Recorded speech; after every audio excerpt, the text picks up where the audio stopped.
Now, Tolulope Dopemu is our CEO of the week, entrepreneur of the week this morning. She is a travel agent, tour operator, experience curator, and travel consultant. And has over the past 5 years, broken boundaries and made some impact packaging travel tours for over 500 people within and outside Nigeria. She's also a certified International Air Transport Association and a South African tourism specialist. Wow. She's the CEO of Travelotus Luxury Tours Limited, and hopefully she's going to be giving me some travel tours, some luxury travel tours this year. How are you doing this morning? Very well. Good morning. You know, we always have entrepreneurs and CEOs on the show on Mondays. Okay. And the reason is we want to get into the mind of an entrepreneur. Usually, you never really know what's going on in their minds. They're out there doing stuff, paying bills, paying salaries. Why did you decide that as an individual, you wanted to go into not just the field of tourism, you just wanted to start your own business and own it? I felt like there was a need for it. Like I wanted to give people a more personalized service. I found out that people that were working with me previously, they were working with me because they liked me, because of the personal touch that I gave them, the extra, the calls, the way I related to them, and the way I curated their itineraries in such a way that it was so personal to them. I knew, okay, what you'd like in the morning, or I'd ask. If it was a family trip, I'd ask deep down what the children liked, how adventurous they were, what the interest of the wife was, and maybe important dates in their life. So I tried to put those little details into it, and it always made it even more memorable for them. Aside from, okay, the experience of going to a new place or experiencing a different culture, it was very important that they had an imprint in the travel experience as well for memories that you wanted to create. Yeah. So before you started Travelotus, you of course were working as a travel agent for another agency, and so of course you've said now that it was because people came to you for the personal touch that you put in there, but were you aware of the risks? Because sometimes, you're working somewhere, you think, I think I should start my own business. But were you aware of the risks that you were taking by going out to start your own business? I won't say I was aware, but I was open to it. I won't say I was aware, but I was open to it. I was like, okay, this is a new challenge. Okay, let me try it. Let me start. I used to say, okay, I wanted to start my own business. And one day I was just like, okay, I want to start my own business. I want to start my own business. If I keep saying I want to start my own business, 10 years down the line, I'd still be working. And I'd say, I want to start my own business. Fine, it started on the side. Then one day I just decided, okay, I'm done. Let me just go right ahead and just start. Were there people that encouraged you along the way? My family. Tolulope, you can do this. Yes, I think my family was a big impact on that. They were like, oh, you can do it. That you're always very spontaneous and creative, and I think that you work really well on your own. You are very detailed, and I think you can do it. So they were like, okay, just go for it. Just go for it. Even if you don't make a lot of money in the beginning, say, oh, okay, oh. So one of the things that I'm curious about, when you started was, you said you started it on the side, so you were probably taking, little jobs here and there. Yes. So when you eventually decided, okay, Travelotus, we've started, did you get an office immediately, or you were working from home? And no, I was working virtually, because it was very important for me that as much as possible that I was trying to keep the business, it remained profitable, and I tried to lower the cost of running the business. If I said I wanted to get an office immediately, it would have eaten into my profit or my margin. So I wanted, and travel is something that I feel in my own with my own experience, I work virtually most of the time. Once there's stable internet connection and I have a laptop or my phone, I can work from anywhere across the world.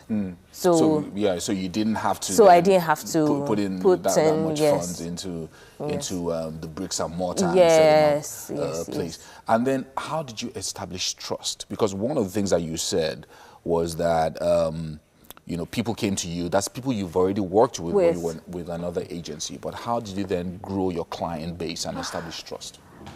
Referrals, basically. Referrals was very important for me that I sold my integrity first.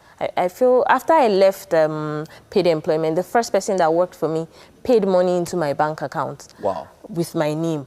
So after that, the person paid for a family trip, and the person paid close to ₦1 million, and the person did not even budge. But it was just word of mouth from a family member, and the person was like, I know Tolu, she'll do a great job, and that was it. So it was just left to me to just say, oh, okay, this person has put in good word for me, this person has put in trust, I have to deliver. So it was just like that. And immediately that person paid money to me and I was able to deliver. I just knew, okay, the next step for me was not just say, oh, people trust me now.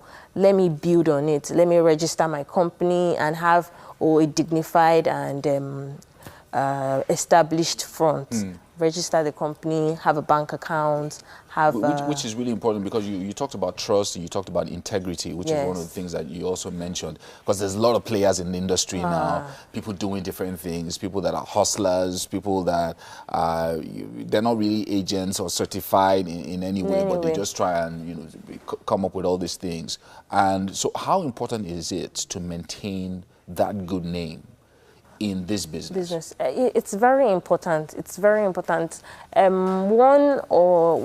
say 1 in 5 clients that I work with, they tell you they've probably been duped for a travel ticket or a visa or something. One thing or the other, they've had a bad experience with one person or the other. One thing I tell them is that you try as much as possible to verify the kind of person that you work with. And in this, in the travel space or in any kind of business, it's very important that most people work with you based on referrals.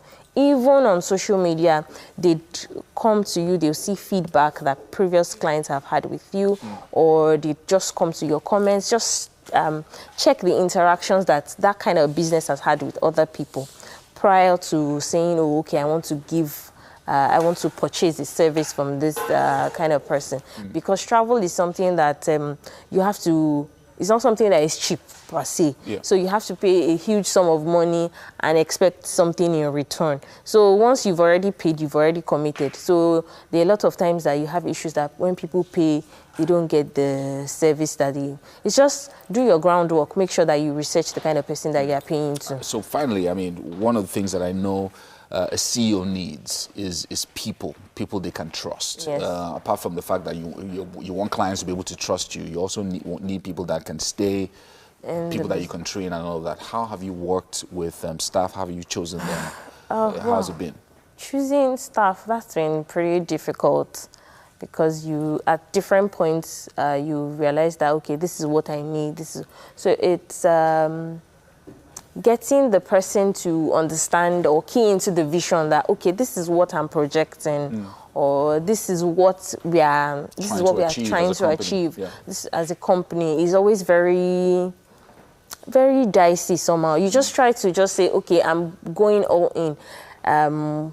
I hope I'm a good leader. You just try to be a good leader as much as possible and try to hope that staff understands or buys into the vision. As much as possible, I try to have conversations with staff and just do a sit down and say, okay, do you have ideas? So that they feel relevant and they say that, okay, my ideas are working. At least you feel like, okay, I'm not just stifling you, or I'm not just saying, oh, it's my thing, it's my thing, it's my thing. It works very well, like teamwork, and being able to buy into the vision, basically, that this is what we are trying to achieve. And I feel like if you're able to do that, you'd be able to up your game and work very well. All right. So what's the next level for Travelotus? I mean, you've done level 1, which is, okay, your training, your background, everything. Level 2, you started the company. It's successful already. What's the next level? I'm putting Travelotus on a global map. I want it to be an international brand. I'm organizing a travel summit in June. The theme is answering questions of travelers and travel agents. I feel like we're going to have a lot of questions. Yeah, there's a gap between travelers and travel agents that sometimes the right questions don't get asked or the right answers don't get put in place. So I'm putting that platform out so that people can come on board and ask questions, get answers, and all right, Tolulope, thank you so much for joining us on the show this morning. Thank you for having me. But it's not over yet. We're going to take you to the kitchen where we have some reward for you. We always have a reward for our entrepreneurs Okay. because you guys work so hard. Sleepless nights, salaries to pay, now you're paying rent, and you know, so many things going on with you guys. But you also make a lot of money as well. But join me in the kitchen with the rest of the gang. Hey, people. Please have a seat. Welcome. Thank Welcome to the kitchen. Morning. Morning. Sequasa. Chef Tina has been hard at work here. You're welcome to the kitchen. Thank you. Thanks to Chef Tina, we have breakfast today. This is Chinese Chef Tina's Chinese chicken broth with sardine bread. So she'll tell us how we arrived at this. So I'm noticing that Mike is far away from this food today. I don't understand. Is it because it's from China? No, this looks very wonderful, you know. Very colorful. Very colorful. Very colorful. Very healthy. We're used to 2 or 3 colors in our So food. Chef Tina, tell us about this dish. It sounds like 5 or 6 already. Okay, I made the soup, and the ingredients there is just little. It's not much. We have a chicken, carrots, celery, salt. Oh, so this is celery. Yes. Okay, I was wondering, It looks like some peppers there. yeah, I was looking at what kind of Salt F4 is this one? All right. And pepper. All right. So it's, Please have you know, a it's morning. And we She's just traveled around. She's traveled the around world, us, so she knows she's not good afraid. food. Have a What do you taste of think? that soup. Very Mike, nice. I thought you weren't interested. You see? Oh, goodness me. Interesting. Once she mentioned pepper, Mike picked the plate. Yeah. Yes, I observed too. And you know, that's chicken. So when Yeah. when in doubt, let's go for the chicken. Yeah. What I really want to say, Please go ahead and try. Yes, she's tried it. it's all She's tried yours. it. It's all yours, please. So what do you think?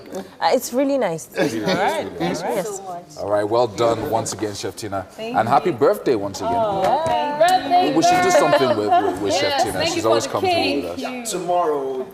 That cake, man. guys Are you sure we so can't the have cake some is more of that mine, cake for you tomorrow lose. morning? I'm just saying. All right. A big thank you to our friends over at Homely NG for the kitchen accessories on Wake Up Of Nigeria. course, and a big shout out to Fola at Fola's Place for the amazing hairstyle. Thank you, Fola. Thank you. And thank you to all of you who tuned in today. Please make it a date with us once again tomorrow morning from 6 a.m. We'll have so much more in store for you. Trust us. We always have a lineup that's worth watching. All right. See you on Tuesday. All right. nice Have a day. great day, Great week. y'all. Bye.